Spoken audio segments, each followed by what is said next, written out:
Saudações antarianos e antarianas, eu sou o Gustavo Lopes e no Destrinchando Game of Thrones de hoje vou falar sobre as sedes das grandes casas de Westeros. Antes de mais nada, tem alguns recadinhos para dar para vocês. O primeiro deles é que aqui em Cuiabá, no dia 6 de agosto, ou seja, no próximo final de semana, vai rolar o Cerrado Mix, um festival muito legal, nerd, que a gente vai ter aqui. A gente vai ter umas presenças muito legais, como por exemplo, os meninos do canal 7 Minutos. Cara, o canal deles é sensacional, eles fazem umas rimas top, sensacional mesmo. A gente vai ter também o Carlos Ruas, que é o cara de Um Sábado Qualquer, que eu sou muito fã dele, o cara é top também. O Fábio Braza vai estar no evento também, a Maria Venturi, e a gente vai ter também o Daniel HDR, que é um quadrinista da DC Comics foda, além de várias outras atrações. Vocês podem encontrar todas as atrações aqui na descrição desse vídeo, então é só ir lá, primeiro link na descrição desse vídeo, vocês vão encontrar aí o link para vocês irem no evento. E para quem tiver interessado, o Antares está vendendo ingressos também. Então é só falar com a gente, entrar em contato por uma das nossas redes sociais, que você encontra o link sempre na descrição do vídeo. E é isso aí. A gente vai estar lá, vai ter coisas de Game of Thrones, a gente vai exibir Game of Thrones de lá também para quem estiver lá. Você tá lá, não quer perder o episódio, a gente exibe para você também. Então vai ser muito top, além de que vai ter uma aparição surpresa, digamos assim, que infelizmente eu não posso revelar pra vocês, mas cara, eu sou muito fã desse cara e vai estar muito top. Outra coisa é que todo domingo, ou seja, neste dia que você está assistindo esse vídeo, eu espero que seja saindo no domingo, que eu estou me esforçando, todo domingo a gente tá na Taverna Corvo Negro exibindo os episódios de Game of Thrones. Então é só você chegar lá, entrar e assistir tranquilo com a gente, tirar dúvida de qualquer coisa. Mais uma coisa, no Instagram, a gente tira dúvidas de vocês. Se assistiu o episódio, não entendeu alguma coisa, igual, por exemplo, semana passada teve o lance da Animéria. Eu explicaria numa boa. É só vocês irem lá no Instagram, @AntaresBlogNerd. Vou deixar aqui aparecendo na tela para vocês verem. E você vai conseguir seguir a gente, acompanhar a gente, falar com a gente, fazer pergunta e a gente vai responder. Bom, esses aí os recados foram dados, então vamos ao vídeo, né? Bom, vou falar das sedes das grandes casas. A primeira sede que eu tenho pra falar pra vocês é o Winterfell. O Winterfell é o assento ancestral da casa Stark. Quem construiu foi Brandon, o construtor, o mesmo cara que construiu a muralha. Ele foi o primeiro Stark, ele foi o primeiro rei do inverno. E dizem que ele conseguiu construir o Winterfell com a ajuda de gigantes. Até porque as construções dele eram rápidas, então a gente não acredita que eram feitas com homens normais e que talvez envolvessem até mesmo magia para conseguir construir, fazer as construções dele, né? O Winterfell abrigou vários reis do inverno, né? Não só o Brandon, como muitos outros, até que Aegon o Conquistador chegou, e quando Aegon chegou, os reis deixaram de existir. Ele era o único rei, ele era o único soberano. Então, eles deixaram de ser reis do inverno e passaram a ser guardiões do norte. Depois de muitos anos, aí agora o norte passa novamente a ser comandado por um rei.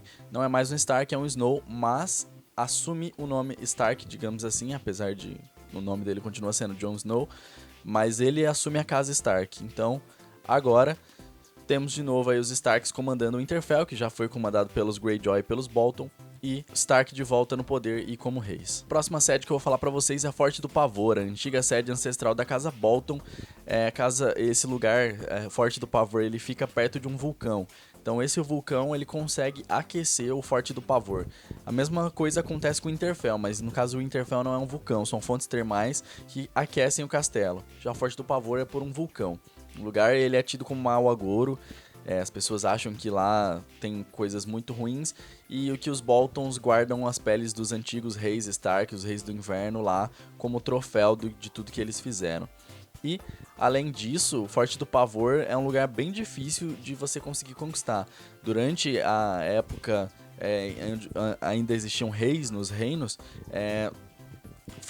os Boltons eles se rebelaram contra os Starks algumas vezes. A última vez que isso aconteceu, o que aconteceu foi que os Starks eles convocaram todos os outros senhores do norte e eles fizeram um grande cerco em Forte do Pavor. Demorou 2 anos até que a comida da galera que estava lá dentro do Forte do Pavor acabasse, e mais 2 anos até que eles se rendessem. Então o Forte do Pavor é um lugar difícil de ser conquistado, tanto que eles fizeram um cerco e demorou 4 anos ainda para os Boltons se renderem. Atualmente o Forte do Pavor ele não tem quem comanda ele, porque os Boltons, na série pelo menos, foram extintos, todos eles morreram. O último era o Ramsay e ele morreu, então não tem mais ninguém comandando Forte do Pavor, e na série a gente não tem informação de que Forte do Pavor foi dado para alguma outra casa.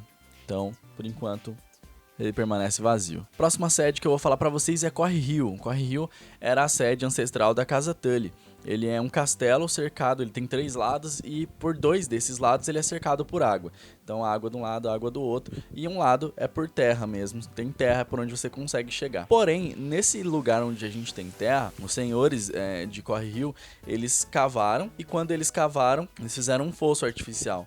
Em tempos difíceis, tempos de guerra, o que acontece é que eles abrem as comportas, então a água entra por esse fosso artificial e deixa Corre Hill ilhado, então é difícil de você conseguir dominar Corre Hill. Da mesma forma, o que aconteceu na série era que quando eles foram tentar conquistar Corre Hill, eles tiveram que fazer um cerco a Corre Hill, porque é um castelo bem fortificado e tá ilhado quando você coloca água. Vocês podem ver na cena do Jaime quando ele vai conversar com o Peixe Negro que tem água, que ele é um fosso artificial. Os Tully nunca foram reis, na verdade eles ganharam o controle de Corre Hill porque eles apoiaram o Aegon contra o Harren o Negro, que era o cara que comandava Harrenhal. Então por isso eles conseguiram ser os senhores de Corre Hill, mas antes não eram reis nem nada. Atualmente a casa, o Corre Hill fica sem alguém comandando, porque os Freys acabaram morrendo no primeiro episódio dessa temporada, e além disso, os Tully foram exilados, então a gente não tem nem Tully nem Frey comandando Corre Hill no momento, a gente não sabe quem é que tá no poder. Próxima sede que eu vou falar pra vocês é o antigo assento ancestral da Casa Baratheon, e antes deles, assento ancestral da Casa Durrandon.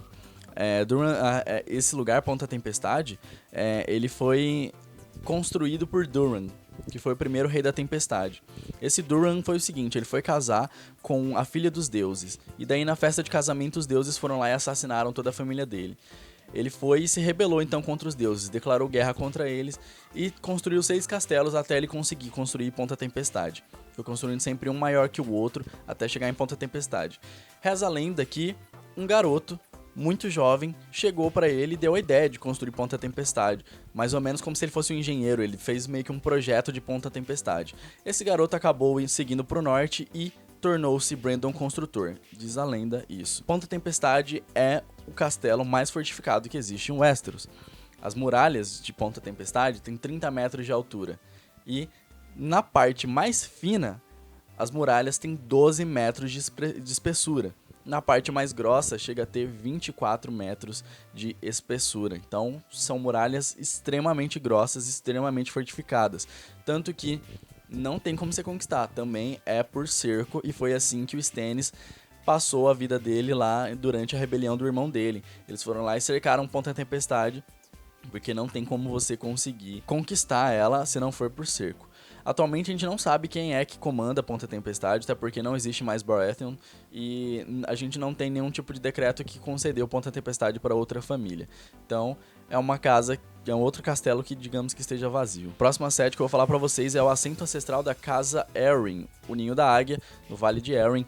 É um dos castelos menores que tem, mas tem um porquê. Esse castelo ele é pequeno porque ele está em cima das montanhas, então não tem como você construir um castelo tão imponente assim em cima das montanhas. Talvez vocês podem pensar em Rochedo Castle, mas é uma montanha enorme, e já no Vale de Arryn são várias montanhas, várias torres, digamos assim, e eles construíram o castelo ali em cima. Antes de eles serem os guardiões, depois da conquista de Aegon, ali abrigava os reis da montanha, né? Os Arryn foram um dos primeiros Ândalos que chegaram em Westeros, então o sangue deles é muito, muito puro na linhagem Ândala. Então é uma família muito importante, e o castelo também é extremamente importante e praticamente inconquistável. É num lugar bem inóspito, difícil acesso, tanto que nunca foi conquistado. A única forma que eles conseguiram conquistar, que o Aegon conseguiu, é porque deu sorte de que, se eu não me engano, a Visenya pousou com o dragão dela, e o Lorde, que era um menininho, tipo o Robin Arryn, ele foi e queria dar uma volta no dragão, e a mãe dele ficou com medo dele morrer, então cedeu o Vale de Arryn. Mas caso contrário, o Vale de Arryn não iria cair. Próxima sede que eu vou falar pra vocês é Lança Solar. Lança Solar é a sede ancestral da Casa Martell e é também a capital de Dorne. Lança Solar é a capital de Dorne. Para você chegar em Lança Solar, você tem que passar por 3 portões, um seguido do outro. São 3 grandes portões, e a gente tem também 3 grandes muralhas. Cada portão, obviamente, de uma muralha. Se você não tiver os portões abertos, O que você tem que fazer é pegar um caminho alternativo. Só que esse caminho alternativo é cheio de beco, é cheio de vielas, é cheio de armadilhas, digamos assim. Você dificilmente vai conseguir chegar até a lança solar. Então o lugar é bastante difícil de ter acesso se eles não quiserem que você esteja lá. Então, tanto que foi difícil de conquistar. Só o Daeron I que conseguiu conquistar Dorne ali, mas ele teve uma sacada muito genial para ele conseguir conquistar Dorne e Lança Solar. Ele chegou até Lança Solar. Já os outros não. Por exemplo, o Baelor I chegou até Lança Solar, mas os portões estavam abertos para ele. Então ele conseguiu chegar até lá. Legal é que Lança Solar ele é cercado de 3 lados por água. Obviamente são 4 lados, né? 3 lados dele é cercado por água. Antes eram só 2. Só que daí os Filhos da Floresta, para impedir que a invasão dos primeiros homens acontecesse, usaram magia para quebrar ali a parte que ligava Westeros ao continente de cima. Então eles fizeram um braço partido, né, com a magia. Então ali abriu uma fenda, então mais um lado que ficou água ali em Lança Solar. Atualmente, Lança Solar não é comandado pelos Martell, todos os Martell foram mortos, então não tem ninguém para comandar ali. Quem é mais próximo é a Ellaria, Sandy e as Serpentes da Areia, porque ela era mulher do Oberyn, e ela também é mãe de uma das filhas do Oberyn, além das 2 outras Serpentes da Areia, que também são filhas do Oberyn, mas já morreram. Então tem essas 2, mas muito provavelmente vão morrer, então Lança Solar segue sem ninguém no comando. Próxima sede que eu vou falar pra vocês é a Rochedo Casterly, que é a sede ancestral da casa Lannister. Antes de ser a sede ancestral da casa Lannister, foi da casa Casterly. A casa Casterly, ela foi enganada por Len, o Esperto, e daí ele conseguiu tirar eles de lá, então ele foi e colocou sua própria casa dentro do castelo. O Rochedo Casterly é um lugar que fica em cima de uma montanha, de um rochedo muito grande. E antes da chegada de Aegon, quando eles se tornaram os Guardiões do Oeste, ali abrigava os reis do rochedo. Então, eles já foram reis, não são mais. Tem uma história bastante rica ali, e além da história ser rica, o lugar é bastante rico, porque o rochedo é uma mina de ouro. Então, os Lannister, desde que o mundo é mundo, eles exploram aquela mina de ouro ali, e é assim que eles conseguem ser uma das casas mais ricas de Westeros. Atualmente, Rochedo Casterly é comandado pelos Lannister e atualmente é comandado por Jaime Lannister, que é o filho do Tywin. Próxima sede que eu vou falar pra vocês é Jardim de Cima, é o assento ancestral da casa Tyrell, e antes dos Tyrell era o assento ancestral da casa Gardener. Quem construiu a Jardim de Cima foi o Garth Mão Verde, diz que dele que descende ali os Tyrell, os Gardener e outras famílias também, que é um cara que ele decidiu construir Jardim de Cima. Ele viu o Rio Vago e daí ele falou, bom, isso aqui é um bom lugar para eu construir um castelo. Foi lá e ergueu o Jardim de Cima, que é um lugar muito bonito, e a Marjorie descreve pelo menos como um lugar muito legal nos livros. Depois que o Aegon chegou na conquista, o Aegon conseguiu exterminar a casa Gardener. Como os Tyrell estavam lá em Jardim de Cima e eles renderam Jardim de Cima para o Aegon foi e concedeu o controle de Jardim de Cima para os Tyrell. Atualmente os Tyrell continuam no comando da Campina, continuam no comando de Jardim de Cima, só que só tem um Tyrell e é uma senhora que é a Olenna Tyrell, então é muito provável que os Tyrell acabem, porque ela não tem mais condições de gerar descendentes e não tem mais nenhum homem ou mulher vivo que possa gerar descendentes. Até porque se fosse mulher, não ia receber o nome Tyrell, então a casa Tyrell acabou e o Jardim de Cima, digamos, encontra-se sem um dono. Próxima sede que eu vou falar pra vocês é Pedra do Dragão. Pedra do Dragão é o assento ancestral da casa Targaryen. Na verdade, era, porque hoje, digamos que mas não é mais. Meio estranho isso, né? Mas enfim, antes, os Targaryen viviam ali em Pedra do Dragão com seus dragõezinhos, até que o Aegon resolveu que ele queria mudar isso. Então ele foi e partiu com os dragões dele pra Porto Real, que na época não existia, que foi fundada pelo próprio Aegon. E daí ele conseguiu unificar toda a Westeros, isso a gente já sabe.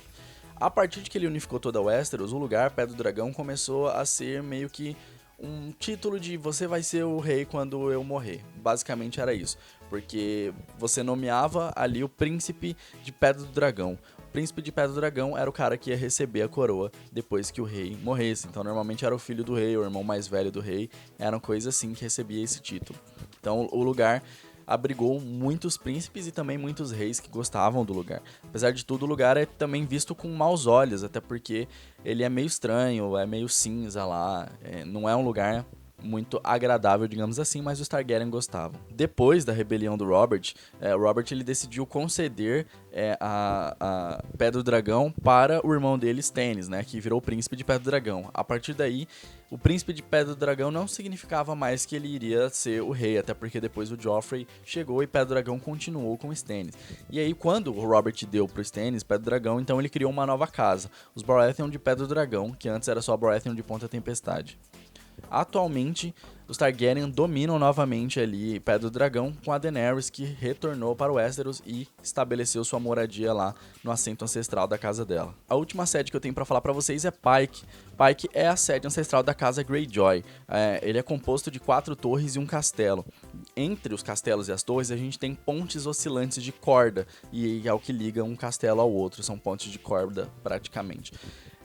Dizem que o salão principal do castelo foi feito a partir da boca de um dragão do Naga, que foi derrotado pelo Rei Cinzento. O Rei Cinzento foi lá, matou o Naga e fez o salão lá de Pike. Ele, inclusive, esse Naga teria se casado com uma sereia para que os filhos dele, os descendentes dele, pudessem viver tanto no mar quanto na terra. Os Greyjoy alegam que são descendentes diretos do Rei Cinzento, assim como todas as outras casas ali das Ilhas de Ferro. Atualmente, Pike se encontra sob o poder dos Greyjoy, mas é disputado por duas facções, a facção de Euron Greyjoy e a facção da Yara Greyjoy, né, o tio e a sobrinha respectivamente. Mas quem é o herdeiro legítimo não é nenhum dos dois, o herdeiro legítimo é Theon Greyjoy, mas ele não tá participando dessa guerra aí. Na verdade participa, mas não como um cara principal, digamos assim. Bom galera, é isso aí, muito obrigado se você assistiu esse vídeo até aqui. Se você gostou, deixa aquele gostei, não se esqueça de se inscrever no canal, marcar o sininho e acompanhar a gente em todas as nossas redes sociais. Muito obrigado e até a próxima.